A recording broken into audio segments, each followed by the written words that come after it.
রোজ সময়বাদ মাঝি আওয়ামী লীগ সন্ত্রাসী যুবলীগের ক্যাডার বন্ধ করলে 1 নম্বর আসামি সুমন পিতা জেড হোসেন পরমাণু, 2 নম্বর আসামি আশিকুর রহমান পিতা ফরিদ পরমাণু, 3 নম্বর আসামি শাহিন পিতা পরমাণু, 4 নম্বর আসামি শফি পিতা জেড হোসেন, 5 নম্বর আসামি শামীম পিতা ফরিদ পরমাণু, 6 নম্বর আসামি জেড হোসেন পিতা হারুন পরমাণু, 7 নম্বর আসামি ফরিদ পরমাণু, 8 নম্বর আসামি ফারুক পিতা জালাল পরমাণু।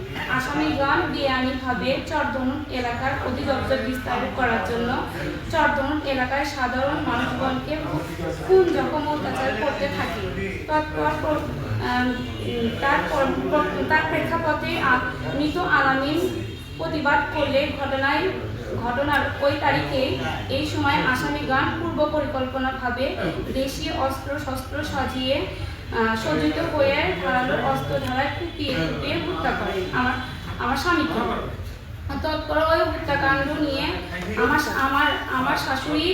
আমার শাশুড়ি এই মামলা একটা থানায় একটা মামলা হত্যা মামলা দায়ের করে। অতঃপর ধনুক থানায় পুলিশ আসামিদের গ্রেফতার না করিয়া শহীদের আওতায় করিয়া চালাতে থাকে। তৎপর বাদী বিভিন্নভাবে আসামিদেরকে গ্রেফতার করিবার জন্য ধনুক থানায় চাপ প্রয়োগ করলে আসামিগণ উচ্চ আদালত থেকে 4 সপ্তাহ জামিনে আসেন এবং জামিনের শর্ত থাকে 4 সপ্তাহের মধ্যে নিম্ন আদালতে হাজির হতে হবে।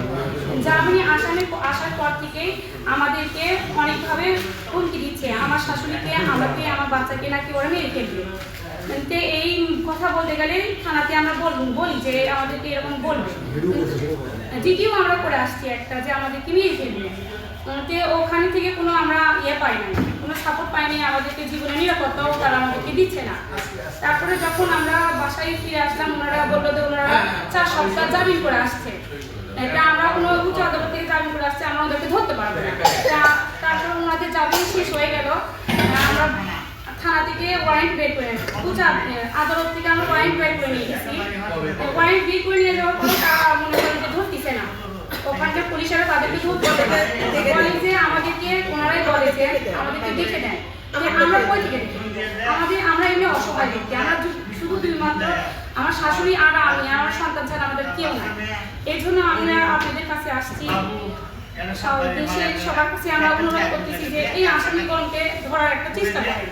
আমি এখানে সব কথা দেখতে পারি, আপনারা আমাদের উপরে একটু সহায় হন, দেশের সরকার আমাদের উপর সহায় হোক, তাহলে প্রশাসন সাহায্য আমাদেরকে অন্য দিক থেকে সবাই একটু সাহায্য করেন, যেন এই আসামিগণগুলো তাদের থেকে আমার স্বামীকে